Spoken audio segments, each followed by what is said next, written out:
Hello and welcome to the first episode of the podcast series Deep Talk.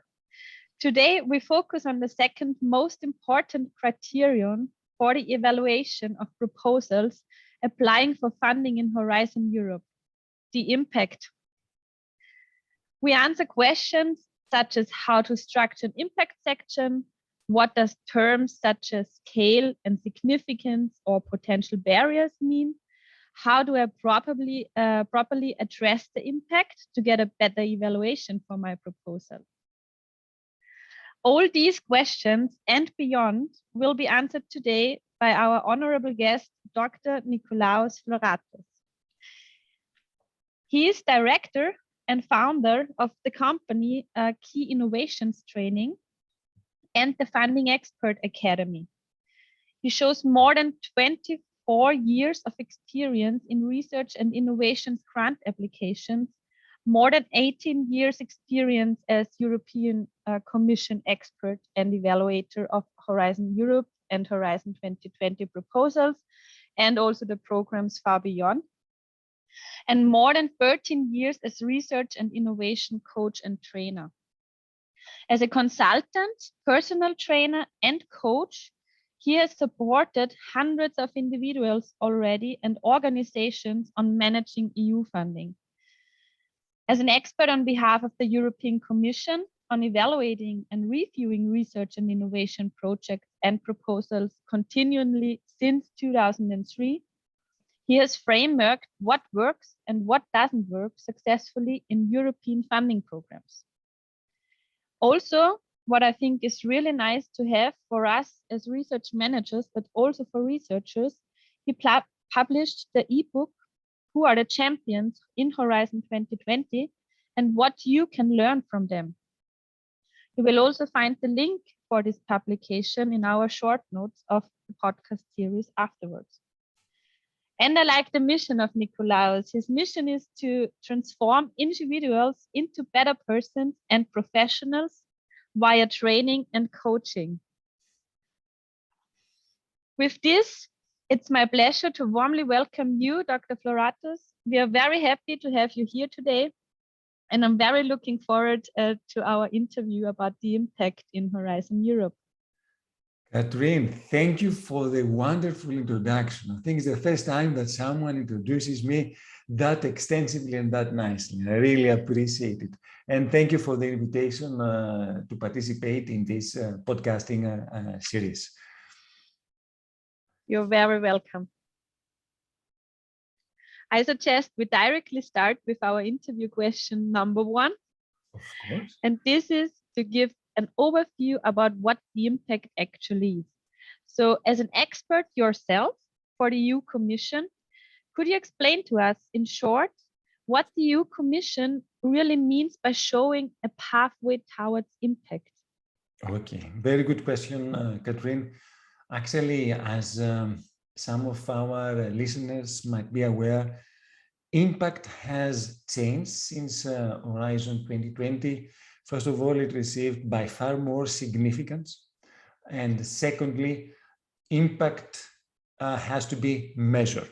So that means that whatever you wish to achieve, you need to have quantified targets. Now, in order to make the things a little bit simpler, I would like to substitute the word impact with the word benefits. So if you try to see whenever you see the word impact, if you try to translate it into benefits, maybe it will be easier for you to understand the whole concept of impact that the European Commission wishes to have from Horizon Europe. Now, more specifically, if we wish to have impact in the way that the European Commission requires from the call topics, we have 3 types of impact. We have the scientific impact. What does that mean? Scientific benefits. So new knowledge, useful and new knowledge, novel knowledge that is created and hasn't been developed so far. We would like to have societal benefits, so benefits to society or societal impact.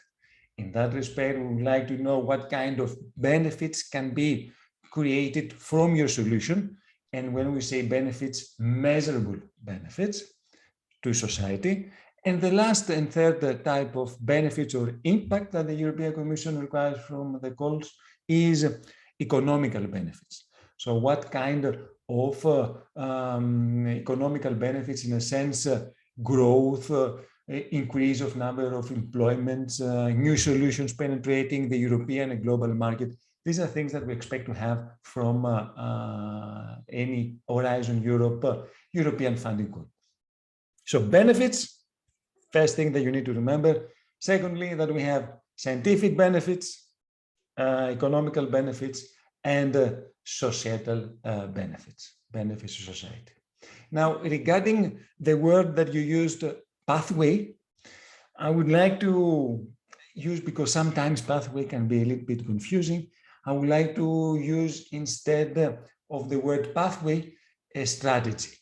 So what is your strategy? Whenever you see the word impact pathway, that means what is your strategy for achieving the measurable scientific impact, the measurable societal impact, and the measurable economical impact. And this is something that all the listeners need to be aware. And all this have to be described in the grant application, more specifically in section 2, where is the impact section. Normally, in a research innovation action is around 9-10 pages. A lot of things. So if I want to conclude, and then you can go to your next question or ask for any clarifications, European Commission asks now in a much less space, in 9 or 10 pages, whatever they were asking in Horizon 2020. Now they're asking it in Horizon Europe, but in a far less number of pages. And in addition, they want measurable benefits that can be verified by the European Commission, either during the project or within, as we will see, 5 years after the end of the project.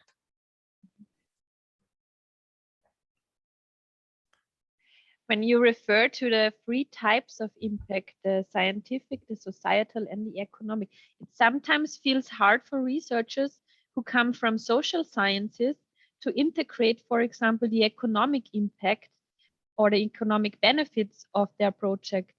How would you approach this, or which advice would you give them to easily integrate the economic impact, for example? This is another very good question. Economic, because whenever we are dealing with social science and humanities, we don't see the immediate benefits in economy, but definitely suppose that you have to develop an e-learning course for people with cognitive disabilities. So people with severe cognitive disabilities, with Down syndrome, and you would like to teach them foreign languages.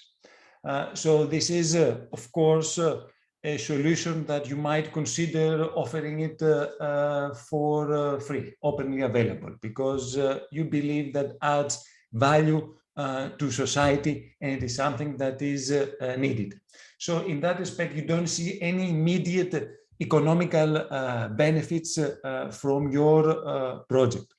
But nevertheless, if you try to think 5 years after the end of the project, when your solution has been fully validated and qualified, and it is used by a significant number of teachers, special educational teachers, but also a significant number of people with Down syndrome and other severe cognitive disabilities, then in that case, it is easier for you to consider some economic benefits. You can see, for example, that, oh, wait a minute, my solution, as long as it is qualified, it can penetrate other markets, for example, in US. Maybe in US, they have that kind of need. So that's a new market for me, so that's new market opportunity. So I can start thinking what kind of expenses and revenues I can have from that solution if I extend it in a window of 5 years from the end of the project. Secondly, what you can think is, okay, maybe I distribute it for free. So it's publicly available, my solution. But you could see some other benefits. Maybe some other AT assisted technology providers can benefit from your solution and they can integrate their own solutions in your platform. So then there are some economic benefits, not directly to your university or to your organization, but there are some benefits in economy that are initiated from third parties, from other SMEs, that they are AT vendors, assistive technology vendors, that they use your platform as one of your vehicles for people with cognitive disabilities or special education teachers to use their own tools that they offer them with a fee. And if I want to highlight something, it is always easier to think what are the economic benefits of our solution as soon as our solution reaches the necessary technological maturity. So what that is, for people that are applying in Horizon Europe, we have 9 technological readiness levels. I mean, the more mature your technology is, the higher is the TRL level. So we start from TRL 1, which is just one proof of concept, or you formulate the idea that you have an idea, whatever that idea is, and you reach TRL 9, where TRL 8, first of all, is a system that is fully qualified and validated, and TRL 9 is a system that now is ready to penetrate the markets. So whenever you're developing a solution, if your solution is technologically oriented with some technological components in it, by the end of the project, most likely your solution will be TRL 5 or TRL 6. So it has been tested by some end users. So, but that's not enough. That's not enough for penetrating the market and for producing some economical benefits. So you need to describe, in many cases, this is what I recommend also, within the proposal, within your grant application, what are your steps for, after the end of the project, reaching TRL 9 or TRL 8. And then as soon as you describe those steps, then you have a whole picture in front of you and you say, now, yes, now I can talk about a complete system. Now I can think about how I can create other economical benefits from my solution. So this is when you have technological components, or when you have a solution that can be commercialized. The same can be when you don't have a technological component. Let's say that you have not created a technological platform, but one of your results is a training course for people with cognitive disabilities without the support of a platform. But what you have described the design of your course, you have described the content of your course, you have described the methodology, how the course should take place, you have described any tools and other resources that should be needed, you have described the expertise that is needed. All this curriculum that you describe that is not based on technology, still you need to think how you're going to make that training course or training curriculum complete in order to be used fully by the intended target groups. And in that case, you might think about some other economical benefits that you might have from it. I don't know whether I was quite superfluous and I elaborated a lot. If you believe that I talk a lot on that, please interrupt me, by no means, Katrin. Huh? No, it's perfect. You gave the information what we need, so that's perfect. And I will not interrupt you, Nikolaus. Okay. But you also mentioned the impact has to be measurable this time in comparison to Horizon 2020. Which tools or how can you measure the impact? Is there, can you measure it by using target groups, or are you using scale and significance to measure it, or are you using key performance indicators? Which structure would you suggest to researchers? Very good also comment, this one. I will suggest to go with the guidelines of the European Commission. So the European Commission, inside the grant application template, so for anyone that is willing to submit an application, they need to download the application template. Within the application template, there are specific guidelines. So I would suggest to go with that. So that's a reference point. So under the impact section, in the guide for applicants within the application, there are two terms that are used that are not many people, even evaluators, are not that familiar with. You mentioned them. is scale and significance. Well, actually, those two terms for me are extremely useful because they are assisting the applicants, if they understand well what they mean, they are assisting the applicants to measure the impact that they expect to have either by the end of the project or within years after the end of the project. So let's try to define those two terms. The scale term, I'm using that because that's the first one. Another word that you can use for it, it is based on the definition, but by looking at the definition within the guide of applicants, you can see that another word is either reach or widespread. So, and you mentioned the word target group. So value can be how many individuals per target group you expect to reach by the end of the project or within 5 years after the end of the project. And if you may say, I can say why I say 5 years after the end of the project, and I can explain that a little bit later. So this is the scale. How many individuals, how many end users you expect to reach per target group in your project within the end and within 5 years. And this is very useful because that allows us, first of all, to narrow down our focus.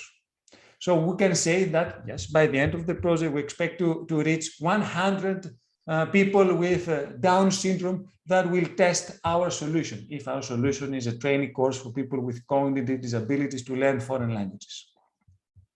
So that's one target group. I specified how many I expect to reach. Now, the next term in the pair, because we need to see the scale not on its own, but also with the other term that is used by the European Commission, which is the significance. The significance, another word that you can use, because they use the word value for the terminology in the guide for applicants. So a much nicer definition of significance is, okay, how much each of the reached target groups is expected to benefit from your project result. So we have now two elements. The scale is how many you expect to reach, and then as soon as you reach them, how much you expect to benefit from your project results. And that's the value, the significance. So in our example that we discussed to develop a training course for people with Down syndrome or with severe cognitive disabilities, you can say that I expect by the end of the project 100 or 50 persons with cognitive disabilities to participate in my training course on learning a foreign language.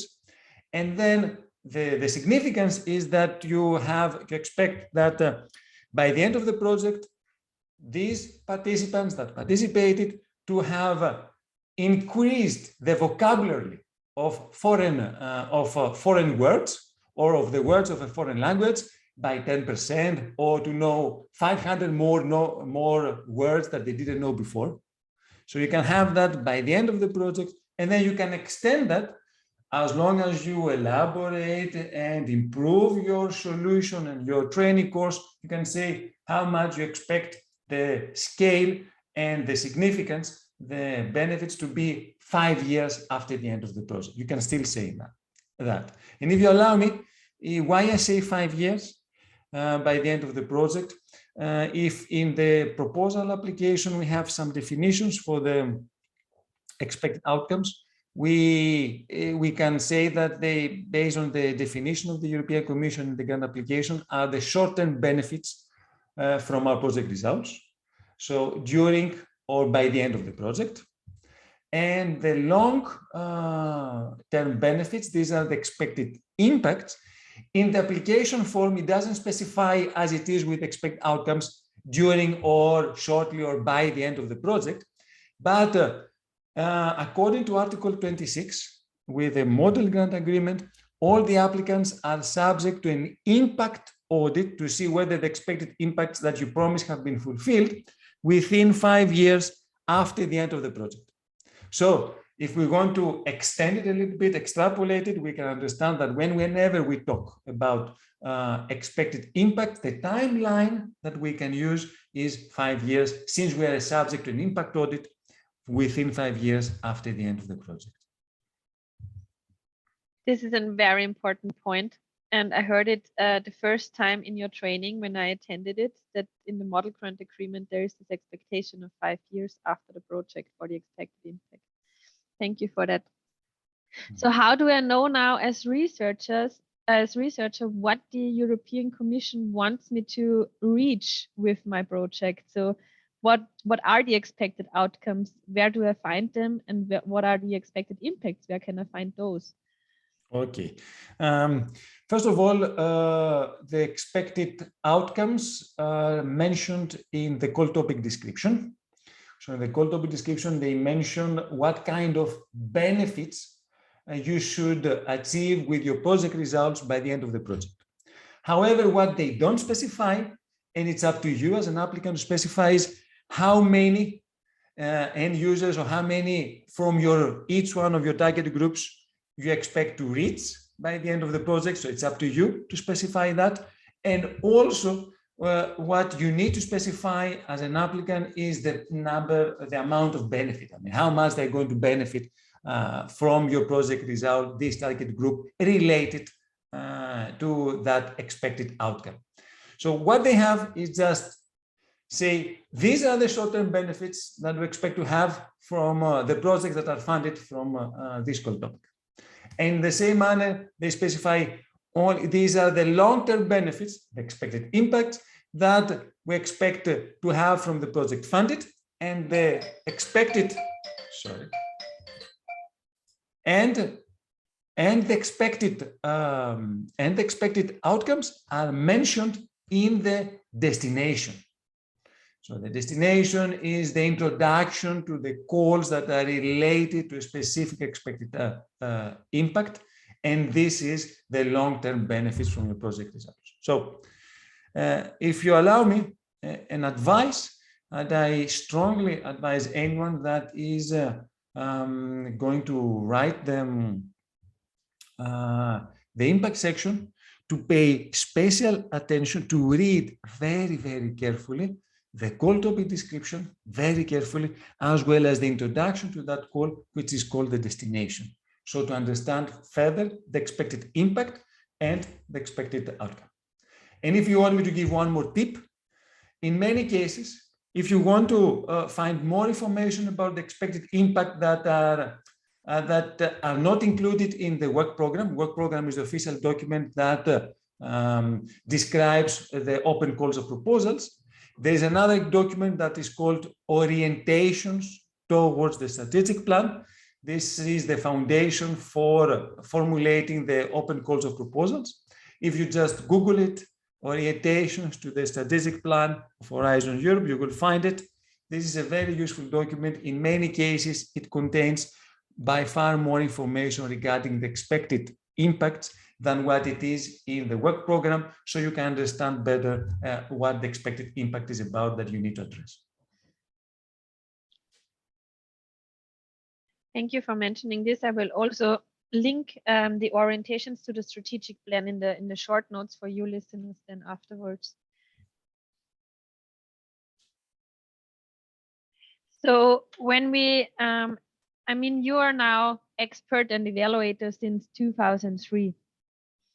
What do you think are the main errors in describing the impact from Horizon 2020 in comparison to Horizon Europe? I mean, now Horizon Europe is the more important one, but it would be interesting to see the difference between those two. Also, what you experience from the first round of Horizon Europe, the proposal checks. What are the main, let's say, errors? What researchers are doing and not getting the full points, let's say. Okay.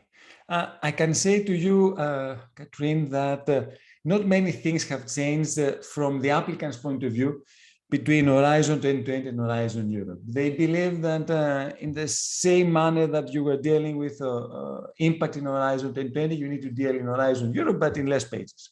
Well, and having said that, this means that more or less the mistakes are the same and the common ones. And what are these? The applicants are very generic in their impact strategy. They don't have measurable, quantitative indicators in regards to the scale. So how many you expect to reach by the end of the project from each one of the target groups, and how much you expect each one of those target groups to benefit from your project result. So this is something that people haven't realized it. And it's a pity because it's not that complicated now. What the European Commission gives you is gives you the opportunity to specify in a realistic way how many of your target groups you're going to reach and how much they're going to benefit. And this is very important because in some cases we believe that, yes, with a project, we can change the whole world. And you see that in some applications, either in Horizon 2020 or in Horizon Europe. What do you see? You see approaches that say, yes, we expect to reduce CO2 emission by 2% with our project solution. But this is very generic. Even if they have indicated a target, what do you mean a reduction of, by 2% of CO2 emissions? Are you going to reach it for the whole world, for the whole Europe, at a national level, at a regional level, within the participating pilots, or within the solutions that, or within the cities that have adopted the solution? They don't do it. You need to specify. That's why now with the scale and significance, as long as you understand the value behind it, you can be by far more pragmatic and realistic with your project approach. And actually, there's a direction from the European Commission saying, if you cannot measure something, don't tell me that you're going to contribute positively to that. And we see a lot of things also in Horizon 2020, we see it also in Horizon Europe, contributions to sustainable development goals. Because some of the impacts are related to the sustainable development goals, some of the applicants, they mention them in their application. But if you don't provide me measurable achievement that you expect to have and the scale also, then don't use these impacts in your proposal. So the key word here, or the key words, is scale and significance. Understand their value and use it in your application. Be realistic. that leads me to the another question. Of course, we have to be realistic when planning a project. So, of course, there will be potential barriers coming up because we can't really plan what happens 5 years after our project ends. So, how would you address the potential barriers? What is the difference to the common risks of a project? And where would you address them? Okay, very good. I say very good point because a lot of applicants are mixing risks with barriers. So risks are the obstacles that you're going to face or events that might take place during the implementation, the technological implementation or the development of your solution. So these are some challenges that you faced in the methodology, some obstacles that you faced and do not allow you to work as you planned in the implementation of the project. So these are the risks, and that's why we call them risks, and we have mitigation or contingency measures for overcoming them. On the other hand, barriers are obstacles not for developing your solution, but for achieving the expected benefits that you promised. So that's the key difference behind. Risks are related to the development of your solution. Barriers and obstacles for the development or events that might take place and do not allow you to deliver the solution that you promised to deliver. Barriers, on the other hand, are events that might take place or obstacles that you might face for achieving the expected impact. And having said that, risks should be included either in the excellence or in excelling the implementation. There is a specific section that asks you to specify the risks that your project might face for delivering the promised results. And in the impact section, there is a guideline there to include those barriers that you believe might your project face as obstacles for achieving the expected benefits. And a good starting point for identifying possible barriers is to use the PESTEL acronym, which is to try to identify whether you might face some political barriers in achieving the expected benefits, or PE, then some economical barriers like lack of further support from third parties, or PESTEL S, social or societal barriers, maybe low acceptance of your solution by end users because they don't like technology or whatever. PESTEL, then technological barriers, maybe there are some conflicts with other technologies that exist in the market or in the scientific community, or there are some other solutions that are more competitive than yours. They have by far more assets and features than yours, so that might affect your solution to achieve the expected benefits. Then we have PESTEL. The second E is environmental barriers. Maybe your solution is in conflict with the green studies that the European Commission applies because it doesn't help for the adoption of green technologies and having a continent, Europe, as neutral to climate. So these are things that you need to consider. So PESTEL, and then L, some legal barriers. Maybe there are some conflicts with other patents in your solution. Someone else has suggested that they have patented it. So now legally you have some barriers of developing your solution and penetrating the market. So these are things that you can think of as a starting point. But at least there is one barrier, if I can call it a passepartout barrier, that all the solutions will face, no matter if they are technological ones or no matter if they are from the social science and humanities. This is acceptance of your solution by society, by policymakers, by policy advisors.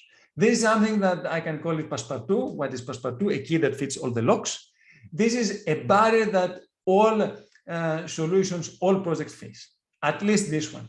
So what you need, to overcome it, you need to have a very well-explained dissemination exploitation strategy.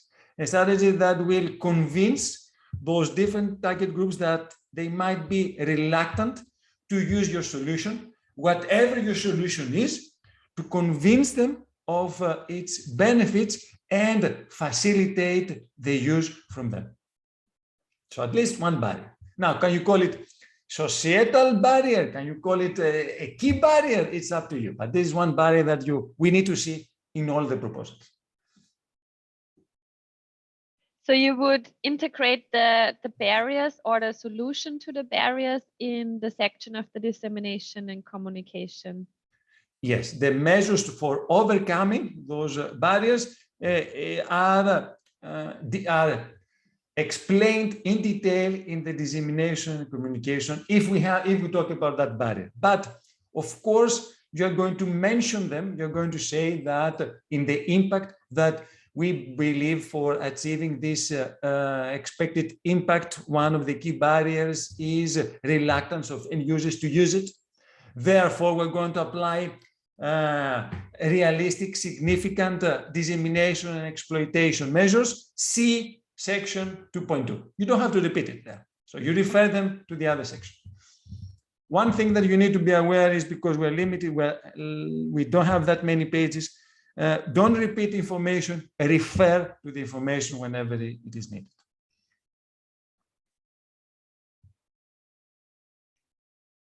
So this is also kind of a, let's say, a tool to influence the impact, right? So you could maximize it by showing the potential barriers and your solution to it in the dissemination and communication section. Exactly, because you cannot have any impact if you don't have the intended users using your solution. And accident dissemination and exploitation is your strategy for convincing your target groups to use your project results.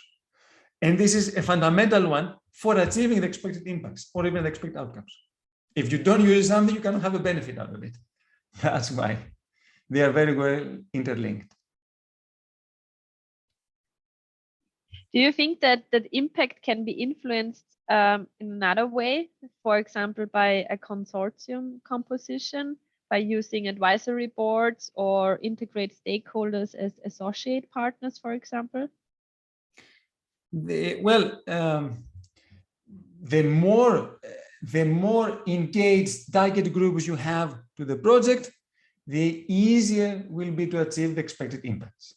So you can proactively have some of your target groups on board, either as members of your advisory board, or even as partners, or even as associate partners, as you said, that you can participate without any funding, but you are highly interested in the project results. So the earlier you engage them, the stronger is your evidence that you have already foreseen what kind of target groups you need. And not only you have foreseen them, but you have also taken some measures to engage them at the proposal stage. So it's even more credible and realistic that your project is going to initiate high interest from the stakeholders community point of view. I have again a question, especially for you as evaluator. How actually do you review the parts on the impacts beyond the expected ones? So the gender balance, the open science, also the SDGs, all this cross-sectoral impact information you can give in a proposal. How do you want to see it as evaluator, and where do you want to read it? What is your expectation on that? Okay. As an evaluator, we expect, let me give you a definition of what I mean. What's the difference between communication and dissemination? Because this is very relevant. Dissemination is promotion and raising awareness about your project results. And communication is promotion and raising awareness about the project overall, about the project expectation, about the project achievements, about the project information, about project events. So this is general information about the project that is related to communication. Of course, what does that mean? That means that the main target group of communication, apart from the target, I mean, about the project overall, everyone should know. And the ones that should use it or are expected to use it, but also the general public. So the role of communication is to promote and raising awareness about the project, not only for the ones that are intended to use it, because this is the purpose of dissemination, but also for the general public, for the citizens. So in that respect, one extra target group that most likely you're not going to have it in the dissemination. Why? Because the dissemination is promoting and raising awareness to the ones that are expected to use the project result. So the general public in many cases, or in most of the cases, is not expected to use the project result. So in that case, this is the responsibility of the communication. So the communication should consider, in addition, the general public. People, citizens need to know of interesting projects that will improve their quality of life, not immediately, but in a short or in a long-term basis. That's why the European Commission insists to have the communication strategy in addition to the dissemination strategy, because you need to have as a target group the general public to know what kind of initiatives are taking place now for improving their quality of life in the near future. So this is one element. And we expect to see that as evaluators. As evaluators, we expect to see this target group of general public, but not as part of dissemination, because it doesn't sound that realistic, but as part of communication. Definitely, this is something that we need to. Now, regarding contributions to gender or contributions to open access, you have or open science, you have already addressed and the gender aspects and the open science in the excellence section. In the excellence section, not part of the impact, there is already a section there asking you in your methodology to consider the gender aspects and also to describe and ensure that your results will be available through open access. Now, what is actually, however, not required, and that is something that could be impressive but could fit under the impact section for the evaluator, can be impressive, is to show, okay, why you're going to provide your results under open access. No one asks you for that. They oblige you to do that. But if you think about it, in the impact section, you can say just one sentence that you are planning to have all your project results publicly available, not because you're obliged, you're not going to say that, but because you believe that transparency can enhance the credibility and the quality of your results, can open horizons. If you distribute that publicly, can open horizons for new discoveries by other research communities. So you can have that as an introduction. You don't have to measure that because it's something that is not required per se by the call topic, but you mention that for influencing positively the evaluators. So this is what we would have liked to see in the impact section, the benefits from the open science.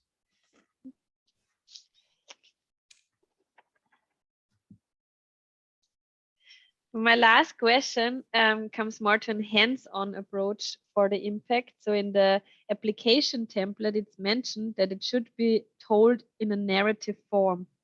But narrative, what does it mean for the EU Commission? So is it important to have it as narrative, or can it also be shown as tabular version? Because most researchers prefer to show it as a table. What would you suggest? Okay. As I explained also in today's training, you can start with a table. Why? Because you can start with a table because in a table you cannot escape. You need to specify the value of the scale that you're going to reach within your project related to your result one. You need to describe the significance, how much they're going to benefit per target group from your project result related to the expected outcome that you are addressing. So you cannot escape that easily by having everything in a tabular format. However, in many cases, if you try to describe something in a table, you see that it takes a lot of space. So when you try to include that in your application form, you realize like, oh, wait a minute now, I'm supposed to have 9-10 pages for the impact, and only this table takes me 3 pages. What am I going to do? So in that respect, my advice is start with a table. If you believe that a table is okay, concise, and can fit in the application form, you can include it. But what you could do, and what I advise people to do, is to take the information that you have included in the table, that you make sure that you have included all the information, and now you describe it in a narrative format. But when I say a narrative format, not everything in one paragraph. You have an introduction, then you have bullet points. So you have one bullet point for your target group, then another bullet point for the scale of that target group, another bullet point for the significance related to that target group per expected outcome. So what you're doing, you are transforming the information that you have in the table in a narrative format, but with bullets, so you to make everything distinct. And in many cases, when you have something that you believe is very, very important, that you don't want to be missed by the evaluators, try to make it as distinct as possible. So how can you make it, even if it is in a paragraph format? You frame that sentence that you want not to be missed. You put an orthogonal around that text. You put a frame. And then you can change also the background, make it a little bit slightly darker. So while the evaluators will be scrolling vertically in the application form, they will realize that this is something subconsciously that should not be missed. So their eye gaze will stop on that is very distinct. So to summarize, start with a table. If you're feeling comfortable with that, include it as a table. If you believe that it's better from the space point of view and from the formatting point of view to have it in a narrative format, use it, but use distinct points, use bullet points, use bolding in order to make sure that the important information stands out. Thank you very much, Nikolaos.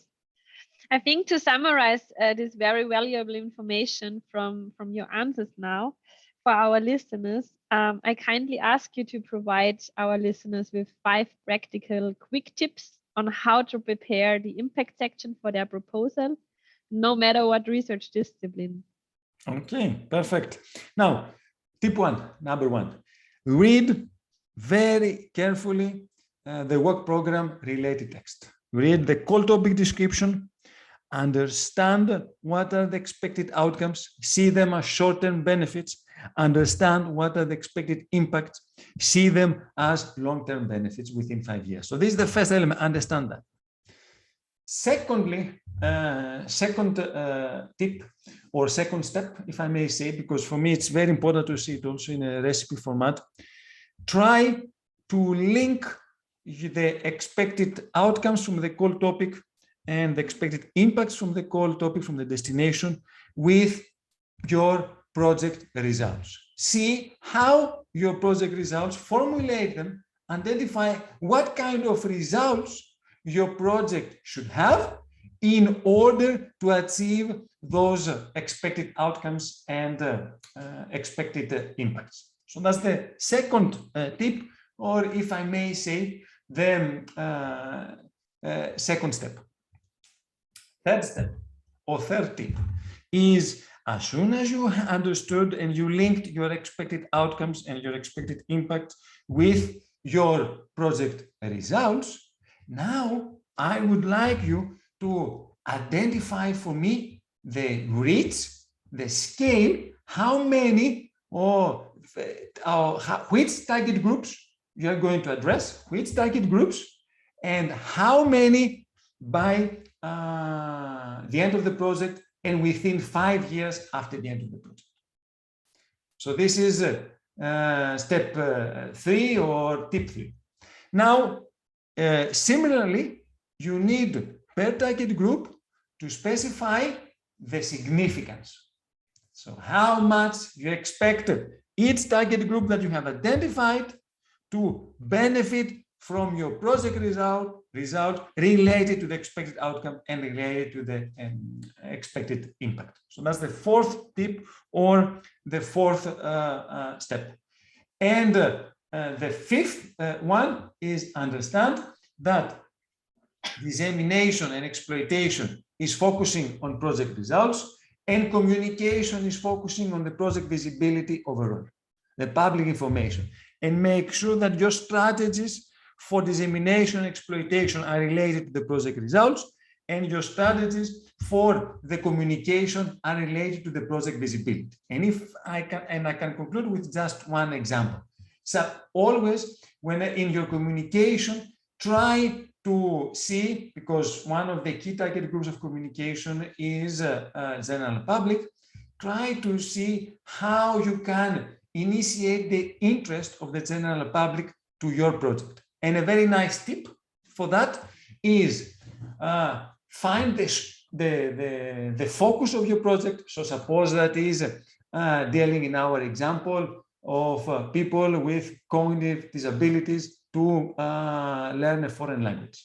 So try to identify the International Day of People with Disabilities or the International Day of people with cognitive disabilities. I think with people with disabilities is 4th of December, something like that. So use that International Day of People with Disabilities to run a campaign to the general public about your project, and the press and the other media would be interested because that's a day that they are making a lot of articles related to the topic. So That's my last tip, but this is something that can be quite attractive for the evaluator. They like to see that. Nikolaus, thank you so much for your time and for joining us today for our first episode of the podcast series Deep Talk, Master Your Skills in EU Grant Writing. Dear listeners, for more information about the work of Nikolaus, please do follow the links in the podcast short notes to Nikolaus' trainings at the Funding Expert Academy, also to the Key Innovations training and his LinkedIn profile, where you are more than welcome to directly contact Nikolaus in any case of questions. And for further information about Horizon Europe and the University for Continuing Education, you will find the explanations about the funding program at our intranet website for the Grant Acquisition Office at UWK. Thank you very much for listening and good luck with your proposal preparations. Good luck. Thank you for giving me the opportunity, Katrin. All the best. Keep up the good work. You're more than welcome.